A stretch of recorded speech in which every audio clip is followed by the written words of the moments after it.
मानवता का गहराइयों के प्रति जुनून उतना ही प्राचीन और खतरनाक है जितना अंतरिक्ष के प्रति उसकी जिज्ञासा। शीत युद्ध के बर्फीले पानी में सैकड़ों वीर आत्माएं लोहे की प्लेटों के पीछे बंद थीं।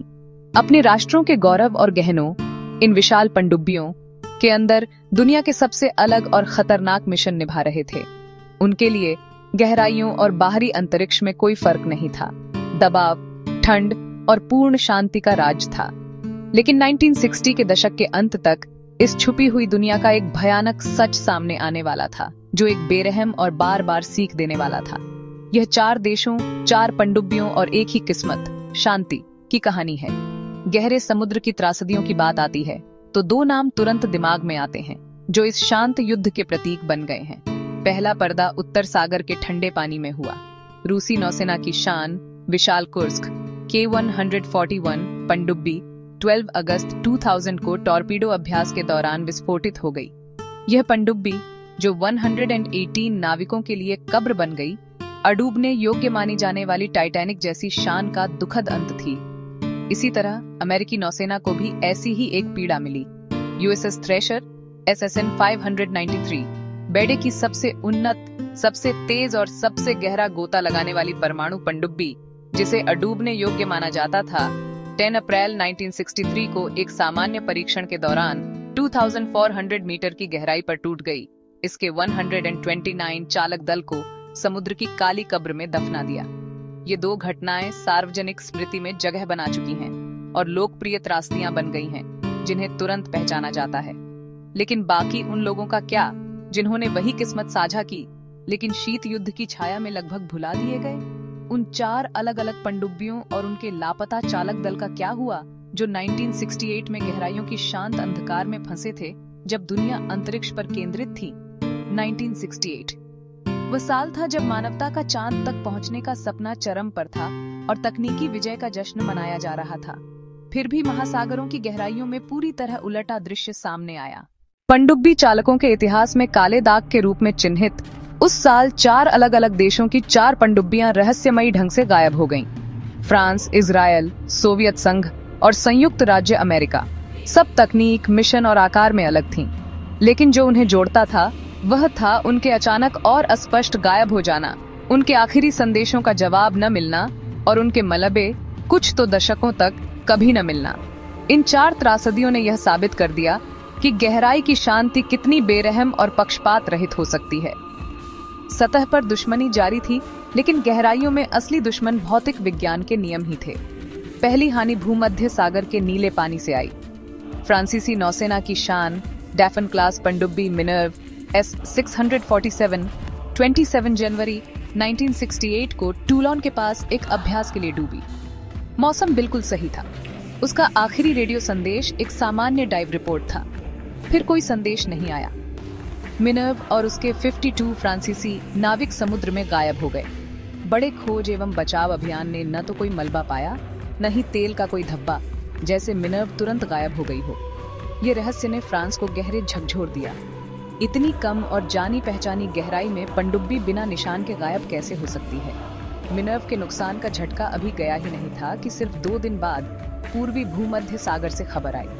इजरायली नौसेना की INS डकार, UK से खरीदी और आधुनिक बनाई गई, ने 25 जनवरी को क्रेट से अपना आखिरी रेडियो संदेश भेजा था जब वह इजराइल जा रही थी। ETA 29 जनवरी थी। वह कभी नहीं पहुंची। इजराइल ने सभी संसाधनों को जुटाया, इतिहास की सबसे बड़ी पनडुब्बी खोज अभियान शुरू की, लेकिन सब बेकार गया। डकार और उसका 69 सदस्यीय चालक दल भूमध्य सागर की गहराई में गायब हो गए। उनके अंतिम संदेश सुरक्षा के संकेत थे। सब ठीक था, तो गड़बड़ कहाँ हुई? इन जुड़वां त्रासदियों ने 2 सहयोगी देशों को गहरा झटका दिया, जो एक ही समुद्र साझा करते हैं। क्या यह दुश्मन का समन्वित हमला था, या गहराई इतनी बेरहम थी कि अलग अलग देशों को एक जैसी किस्मत दी? इसका जवाब जल्द ही महासागर के पार से आया। शीत युद्ध का सबसे गोपनीय मोर्चा उत्तरी अटलांटिक के ठंडे और गंभीर पानी में था। 8 मार्च 1968 को सोवियत संघ की गॉल्फ्री क्लास बैलिस्टिक मिसाइल पनडुब्बी K-129 हवाई के पास प्रशांत में गश्त कर रही थी। उसने अपना आखिरी संदेश भेजा और फिर 98 सोवियत नाविकों के साथ शांति में गायब हो गई। विशाल सोवियत खोज अभियान शुरू हुआ, लेकिन विशाल प्रशांत महासागर में कुछ ढूंढना भूसे के ढेर में सुई ढूंढने जैसा था। कोई निशान नहीं मिला। K-129 की हानि ने सोवियत पनडुब्बी इतिहास में गहरा झटका और रहस्य दिया। क्या उसका डूबना आंतरिक विस्फोट, अमेरिकी पनडुब्बी से टक्कर या तकनीकी खराबी की वजह से? ये सवाल दशकों तक अनुत्तरित रहे। यह घटना भी शीत युद्ध के सबसे बड़े रहस्यों की शुरुआत बन गई। अमेरिका ने एक विशाल गुप्त अभियान प्रोजेक्ट एजोरियन शुरू किया, K-129 का मलबा खोजने और उसका कुछ हिस्सा निकालने की कोशिश की। प्रमाण यह था कि गहराइयों में शांत युद्ध कल्पना से परे पहुंच चुका था। कुछ मलबा निकाला गया, कुछ विवरण गुप्त रखे गए। K-129 की खोज और निकासी की कहानी ने शीत युद्ध की गुप्त परियोजनाओं को उजागर किया। इन खोजों ने बताया कि गहराइयों की शांति में छिपा सच कितना जटिल हो सकता है। अंतिम घटना जिसने 1968 को पनडुब्बी इतिहास में काला साल बना दिया, मई में हुई। USS थ्रेशर की त्रासदी के 5 साल बाद अमेरिकी नौसेना फिर से झकझोर गई। परमाणु हमला पनडुब्बी USS स्कॉर्पियन SSN 589 भूमध्य सागर से मिशन पूरा कर लौट रही थी। 21 मई को उसने अजोर्स के पास अपना अंतिम संदेश भेजा। वह कभी अपने बेस नॉर्फॉक नहीं पहुंची। जहाज पर 99 लोग थे। नौसेना ने मलबा खोजने के लिए समुद्र तल को खंगाल डाला। 5 महीने बाद स्कॉर्पियन का टूटा मलबा 3000 मीटर से अधिक गहराई पर मिला।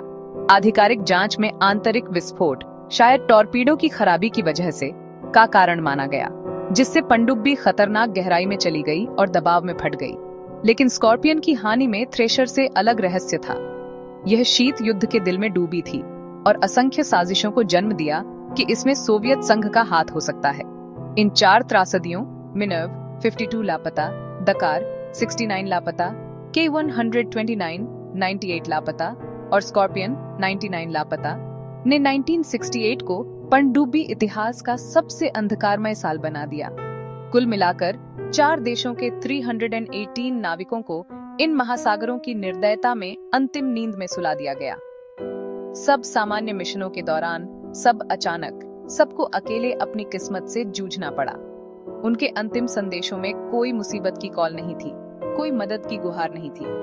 हादसों के तकनीकी कारण अलग थे, संभव टक्कर, बैटरी विस्फोट, स्नॉर्कल खराबी, टॉर्पीडो दुर्घटना, लेकिन जो उन्हें जोड़ता था वह था तकनीक की सीमा और निर्दयी वातावरण को चुनौती देने की कीमत। ये 4 पनडुब्बियां और 4 देश, चाहे शीत युद्ध का राजनीति हो, एक समान किस्मत साझा करते हैं, शांति। उनकी कहानी एक विरासत है जो दिखाती है कि चरम सीमाओं पर मानव खोज कितनी महंगी हो सकती है और महासागर की गहराइयां अंतरिक्ष के अंधकार की तरह ही बेरहम और रहस्यमय हैं। उन्हें याद करना केवल 318 खोई जानों के लिए नहीं, बल्कि यह सुनिश्चित करने के लिए है कि इन बहादुर खोजकर्ताओं और सैनिकों द्वारा चुकाई गई अंतिम कीमत कभी भुलाई नहीं जाए, क्योंकि गहराई की शांति कभी नहीं भूलती। अगर आपको ये शक्तिशाली और दुखद पनडुब्बी कहानी अच्छी लगी हो, तो मेरे चैनल को सब्सक्राइब करना और नीचे कमेंट करना न भूलें। आप लाइक बटन दबा सकते हैं और अपनी राय साझा कर सकते हैं ताकि हमारी और कहानियां देख सकें। आइए हम मिलकर शांति की गहराइयों में उतरते रहें।